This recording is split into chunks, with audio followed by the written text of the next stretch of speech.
This week we have learned that Russia has conducted an anti-satellite missile test on one of their own satellites. So what it means is that they used a missile to blow up one of their own satellites in orbit.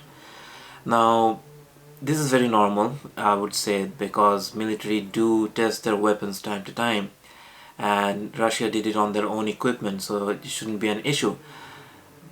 Under different circumstances, I would not pay any attention to the news, just move on. But this is not normal. This is something that needs to be brought to into attention and need to be discussed. Not to blame somebody, but to raise awareness and to increase the knowledge about the topic within ourselves. So let's talk about what exactly happened at first. So one of the US department, I think it's what is Department of Defense, I might be wrong, they came out this week and say that okay, Russia has conducted this missile test and blew up one of their own satellites, and there are several debris tracking agency who have reported that yes, there are multiple amount of debris in a location where there was a Russian satellite. So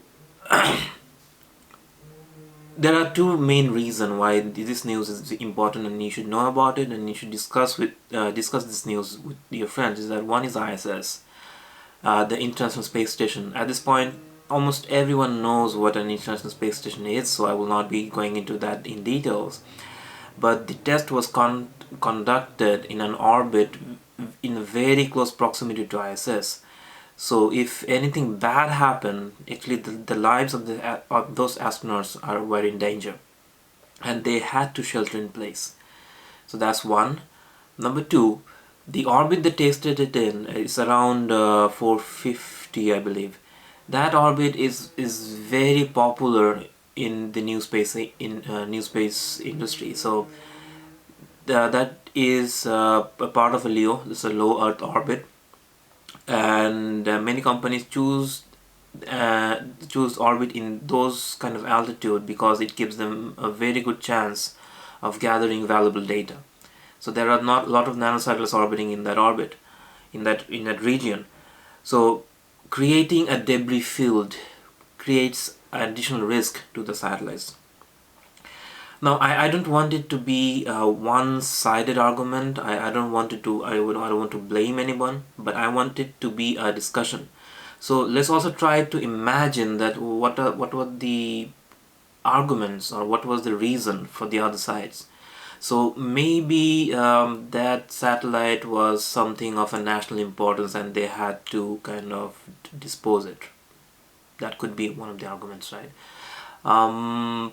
But the fact is that satellite was launched in 1980 or 1982. It's a very old satellite. I mean, nobody cares about such an old satellite. So that's a very lame point. Okay, let's move on. What else could be the point? Well, you could say that they needed the space. Maybe they needed the space and they have a replacement satellite ready and they wanted to get rid of the old satellite and launch a new one. But this is not how you do it. The way to deorbit a satellite is to you fire a thruster, you make the orbit highly elliptical and let the drag do its job, and slowly the altitude of the satellite will decrease and crash into the earth. So that's not a way to do it, so that's not the point. Let's think of something else. Maybe it was the military's requirement that okay, the missile must work above 400 kilometer. That might be. So many tests have requirement that there are certain things an equipment should do. But even so, I have seen Navy when they are conducting their live fire exercise, they would make an announcement and they would make sure that the region where they are practicing live fire or they're testing out the equipment, there are no fishermen involved, right? So they would make a prior announcement, they would clear the area, they would have a protocol, they will call all the important people, they let them know okay, this is what we're doing, and then they would do the live firing exercises.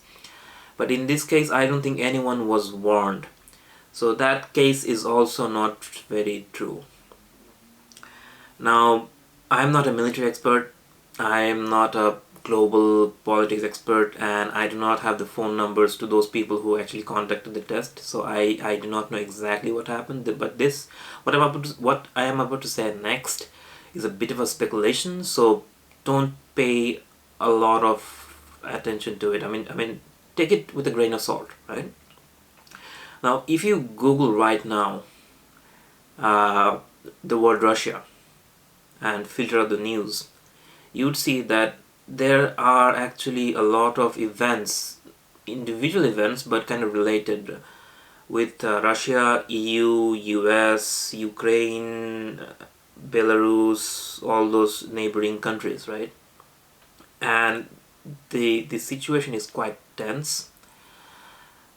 My speculation entirely is that was a kind of a show of strength. So let's say you want to quiet, you want to, how to say, make the chaos a little bit quieter, right? So you see in the movies, they take the weapon and fire a gun in the sky, so nobody gets hurt, but everyone knows that okay, there's a guy with a gun, so let's be quiet. Now, if let's say Russia fired an ICBM, so intercontinental ballistic missile, into a sea, that would do the same kind of effect, right? They're firing in the middle into nothing, but it kind of shows that okay, they have a strength, they have power, and maybe you should be a little more quiet. But that did not happen, because if they did in fact do that, that would be in fact a big headline on all the news agencies, right? But if you do the same thing but aim your missiles at the space, then it becomes kind of muted. So space is not heavily regulated as the international borderline or international waters or international lands are, right? We have explored the seas and the land for centuries, so we have some international rules and everyone kind of obeys those rules. But for space is quite new, and there's no law. I mean, if there is a law, who will be the police? I mean, if you break a law in space, there's no space rangers, right? There's no Power Rangers in space. So this is kind of the unfortunate thing that the field I chose to work in, is that this is relatively new and the laws are not clearly defined. So it might as well be a show of strength where just Russia wanted to show that okay, just keep quiet, we have the big guns. And unfortunately with this, it created a risk for the rest of the humanities as well, because like I said, the orbit is very popular for low Earth orbit satellites. The ISS is in there, and the debris problem doesn't go away. There's no magic switch, there's no Roomba in space. So whatever junk is there, it stays up there for a very, very long time. And the reason, I hope you're still with me. This is a 8-minute video, right, without any edits. So I hope you're still listening and still with me. Unless we start talking, unless we start discussing these ideas, unless we raise awareness within the general people that hey, look, space, you can't see it, but it's very important, and it's very vital to the advancement of the humanity. So as long as we are having those discussions, and as long as everyone is aware, this kind of things, I think, will slowly dissipate, and we will have laws and policies in place that will help us as a mankind to grow. So if you are still with me, thank you, and I ask you that you talk to your friends and tell them that hey, this thing, what happened, and this was not great, this is the reason why. Thank you for your time.